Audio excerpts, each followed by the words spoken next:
What's going on, y'all? Welcome back to the channel. We're back with another install, and this one is what a lot of people have been hitting me up about on Instagram. My Instagram is at desertsage_96brighton. A lot of you have seen that I bought a 2015 STI Steering Rack and are very excited to see this video, so I'm very excited to put it out. And I'm very excited to give this a try. This is not a direct bolt-on. It's going to require some modification, cutting of the subframe to fit the bigger steering rack head up into there, kind of few custom bolts and a spacer because the attachments are different. Going to be upgrading to whiteline polyurethane bushings as well, upgrading the stainless steel power steering lines to AN fittings. So this should be a really good experience, a lot of learning, and it's going to be a great outcome, and I can't wait to drive the car after. So let's go ahead and get started. The first thing I'm going to be doing is going to be siphoning out the power steering fluid.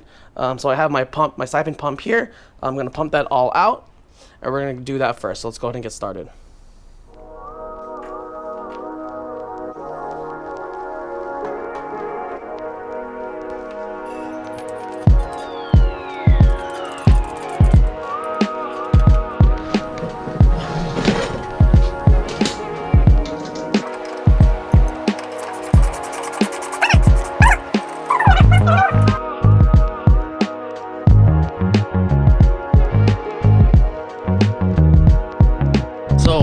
Got into the car and I did a rough estimate of how long the 2002 GD WRX steering rack is, the one currently on my car.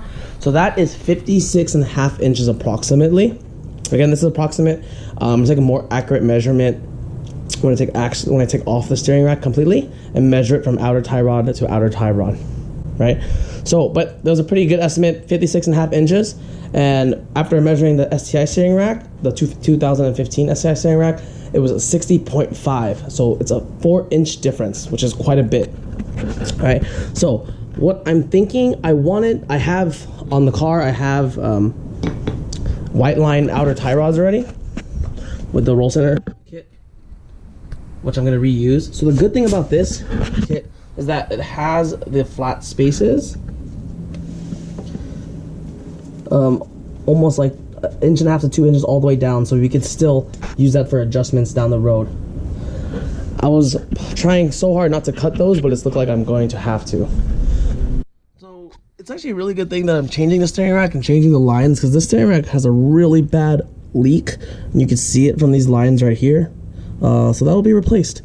So let's go over. I'm gonna take off my white line sway bar right here. So I'm not gonna show this in this video. I already have a video of me installing all my white line parts, and I'll link it in the description if you haven't watched it yet. And it's front and rear all white line suspension. So when we get to the steering rack, we have, let's bring a light over here. So we're gonna have 4 bolts. We have one here, one here,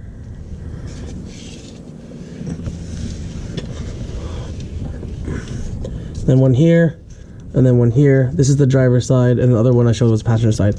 So those are the 4. So for those, you're gonna have, so for the steering rack, you're gonna have to disconnect those 4 bolts. Then you're gonna have to disconnect the power steering lines that are up here. And then you're gonna have to just disconnect the outer tie rods. All right. So let's get going. Again, I'm not gonna show the taking off of the sway bar. I'm just gonna take off the start it from taking off the steering rack. All right, so we got the front sway bar off. What we're gonna do next is gonna take off these outer tie rods. So I'm just gonna take it out and then just hand screw it back in, so then it doesn't fall. It's not dangling while we take off the bolts. Then we're gonna go to the power steering lines. It's gonna be 2 lines, the feed and the return. Up there. Go ahead and hit these bolts.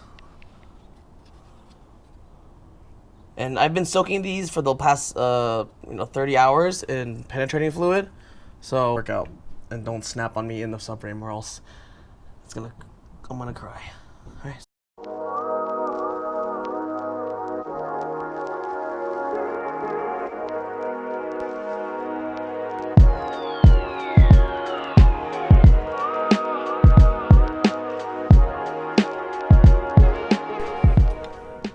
I'm gonna try to break these off. These bolts look super rusted and old. Oh man. All right, here we go.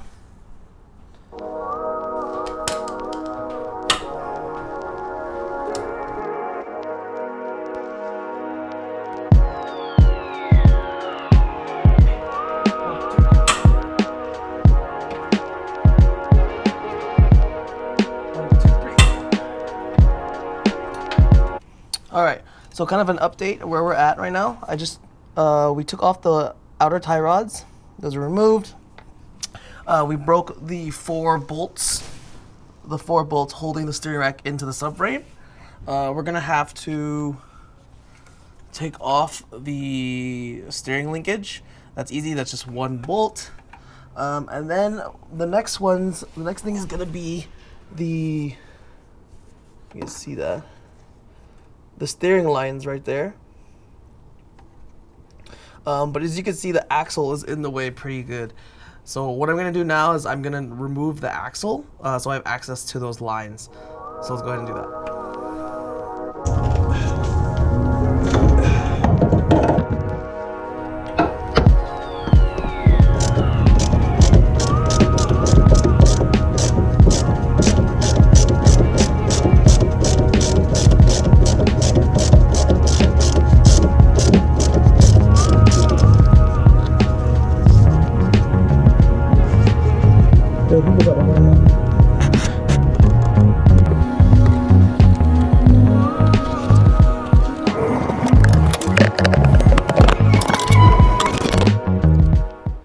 Alright, so just as you can see, I got these power steering lines unconnected. So just want to do, so this one closest to me is going to be a 14. This is going to be a 17. So when you take these out, hold the big part.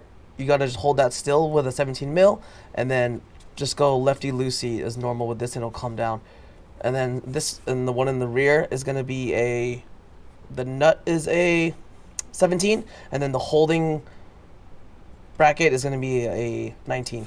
It's just super tight here, and the hardest part was just getting leverage. And I have my downpipe right here is wrapped in header wrap, so this fiberglass, my arm is just rubbing against it the entire time, so I have hives on my forearm now.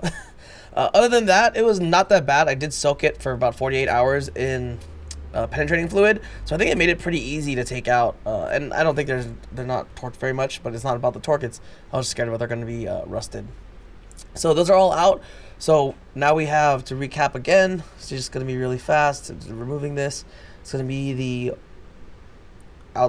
outer tie rods, which is the upper ball joints, the shift linkage from the column to the rack, that's unbolted already, and we did break the 4 bolts that are holding the rack to the subframe. So that's the last thing.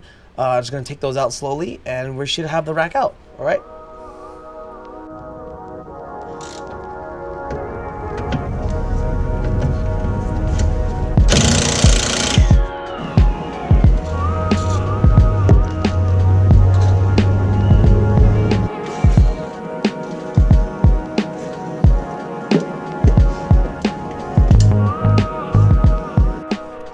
So I just wanted to show how this bolt's like almost out, but I've been inching it. So I broke it and I've been inching it down. It's pretty far down now, but at certain spots it was so rusted probably it was just stopping, and then even with my impact it still wouldn't move. So what I would do is just once I hit that spot, I would just spray it with some penetrating fluid and then let it sit for another 5 minutes and then come back at it again. And every single time I hit it 5 minutes, came back in, it was inching down very easily. So just make sure to do that if you have an old car like this. You know, these are from 2002 and it looks like they've never even been taken out since 2002. They haven't been taken out once. So just take it slow and hopefully it'll get there. I'm not even there yet. Hopefully the next clip it will be out. All right, so we got our first bolt, and there was a lot of rust, a lot of rust on the bolt, but you can see the penetrating fluid broke it down. So that's one down. Hopefully they go out that smooth. Like I said, just go inch it down. Every time it inches down and stops a little bit. If it's not coming down smoothly, just stop and then hit with some penetrating fluid and go from there. 3 more to go and this rack is out.